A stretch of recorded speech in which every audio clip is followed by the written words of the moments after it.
Are you a real estate investor looking to start your first flip? Are you a passive investor looking for the next opportunity? Regardless of your situation, our mission is to help everyone work towards their unique version of financial freedom. Hello, everyone, and welcome back to another episode of the Conduit Capital podcast. I am your host, Adam Barrow, and the title of today's episode is There's More Than Enough for Everyone. And in this episode today, we're going to be talking more about the abundance mindset.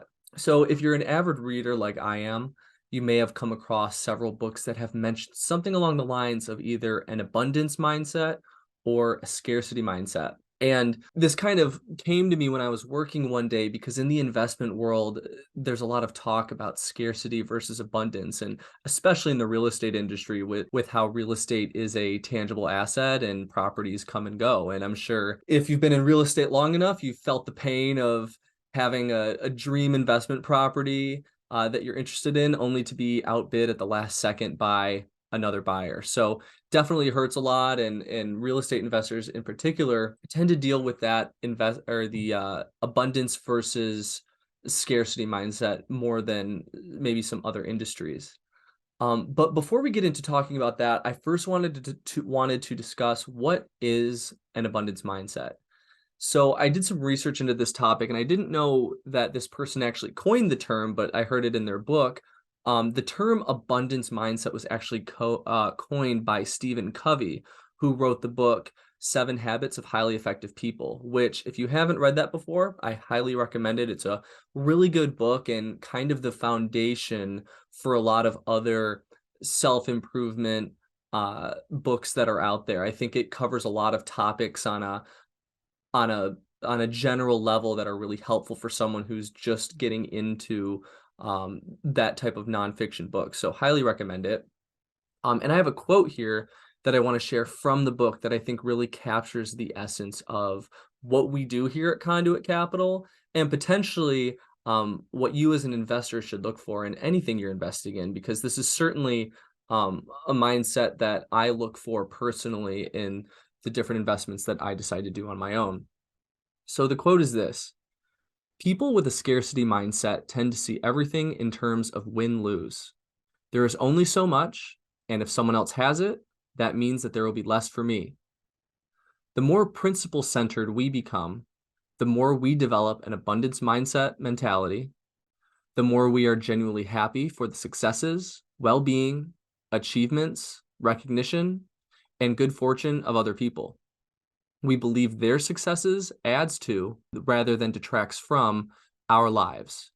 And again, that's from Stephen R. Covey, and that's from his book, The 7 Habits of Highly Effective People, which I actually can see out of the corner of my eye on my bookshelf over there. Once again, highly recommend you read that.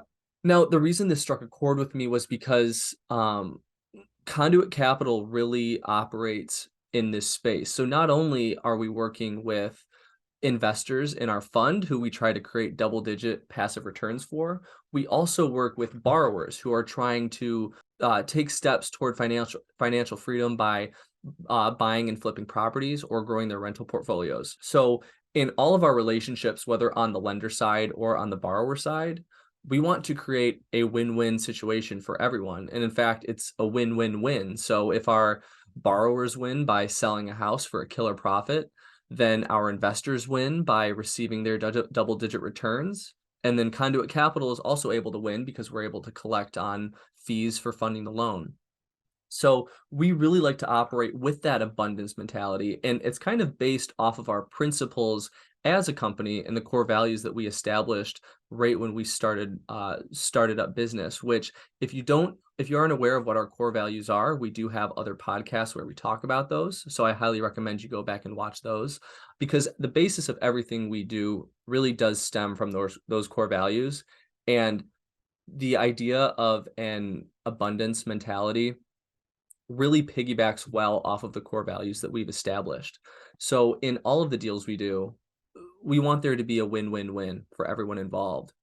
So for instance, on the borrower side, we have lots of trusted borrowers who are always sending us loan applications for potential deals. And first off, we want to make sure that our borrowers are always doing their own due diligence, but we're also there as a second set of eyes to look and see, okay, you know, is this really a good deal, or are the numbers maybe not as accurate as we initially thought they were? It rarely happens because our borrowers are so good at doing their own due diligence. But every now and then we'll get a deal where the numbers really just don't make much sense for us. Maybe the property is in a very rural area and the comps are very spread out or they vary greatly. In cases like that, we want to be a useful tool for our borrowers to say, hey, have you considered the fact that maybe you won't be able to sell this house for as much as you think uh, because the comps just aren't there. And if the borrower isn't able to sell the house for what they think they sell it for, then that tends to cut into their profit, which means it kind of creates a domino effect where, okay, now that affects Conduit Capital because maybe the loan has to go longer than normal. And it could also potentially affect the investor in the long run if, for whatever reason, the house sits there for so long.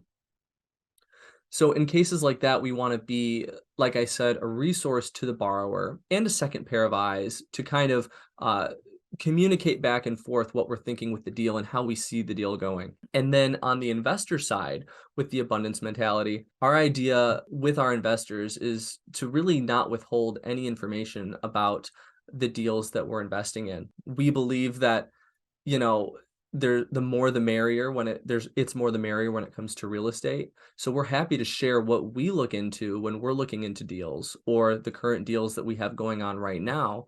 We like to share that stuff with our investors because we recognize we're just a portion of your portfolio. There's many different industries and different sectors, but also different areas of real estate that you can invest in. However, the core basics of what we look into with our investments, those core ideas and principles can be applied to many other areas as well. So we're happy to show you what we do, put it all out there, and you're able to evaluate it for yourself and potentially use it in other areas if you find it useful, or just use it as a really good telling of what we're able to provide as an investment provider. I really like this abundance mentality in a different way because with real estate specifically, especially with our borrowers, a lot of them are out there searching for the next deal. And not so much right now, but maybe 2 years ago when the market was really hot and everything was selling like crazy, a lot of people felt, oh, geez, I missed a good one. It's going to be impossible to find another one. But I found, especially in markets where inventory is really high, so in Northwest Indiana, for example, there are a ton of houses that need to be rehabbed. Just because you miss one good deal doesn't mean that the next one is too far away. And truthfully, I've found that the next big deal is always right around the corner. As an investor, it's important to just be as picky as possible and be patient so that when that deal comes around, you're able to identify it and take advantage of it. And truthfully, I mean, I've seen some borrowers submit deals to us that the numbers look incredible for them. I mean, the profit they stand to make is truly awesome, and we want nothing more than for our borrowers to make as much money as possible off of these deals. But then maybe they fell through for one reason or another. The important thing is to get back up on the horse and try again and find another deal that looks good. Um, and then on the flip side, what that means for our investors, I get a lot of questions asking, oh, geez, what's the market like right now? What are you guys thinking? Are you even getting loan applications? Because real estate seems to be a little volatile right now, at least nationwide.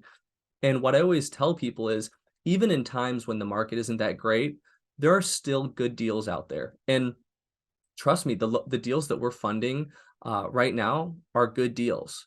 We always keep very strong standards for due diligence, and our standards do not change whether the market is super hot and everything's selling, or maybe stuff is taking a little bit longer to sell. But regardless of what market you're in, if you keep high standards and you stay patient, you're able to find deals that work really well in the end, regardless of the market. And that's really the mindset that we have going forward. Um, Keeping those high levels of due diligence allows us to ensure that our borrowers make a healthy profit, so they want to keep doing deals with us. And that profit and those interest payments allow us to keep paying our investors double-digit returns. And then, of course, if both those parties are making money, then we're able to collect on our fees, and it's a win-win-win. So that's why the abundance mindset is so important to us. And I highly encourage all of you to check out The 7 Habits of Highly Effective People if you haven't already, because it goes way more in depth than I could possibly go into a podcast. But the abundance mindset is really what we're about, and kind of ties in perfectly with our slogan, be a conduit, not a bucket. So that's all I have for this episode. Thank you so much for tuning in. If you have any comments or questions on the abundance mindset or anything else we talked about today, feel free to leave a comment in the comment section. I love reading those. And I love that extra engagement. You can also reach out to me at adam@uconduitcapital.com with any questions, and I'd be happy to answer them for you. So until then, feel free to check out our other social media, our Facebook, our Instagram, and our YouTube, and I will see you in the next podcast. Bye. Thank you for tuning in to our podcast today. If you enjoyed this episode and would like to stay up to date with all of our latest content, please follow us on social media. You can find us on YouTube, TikTok, Facebook, and Instagram at Conduit Capital Podcast. We love hearing from our listeners, so feel free to send us a message, leave a comment, or share your thoughts with us.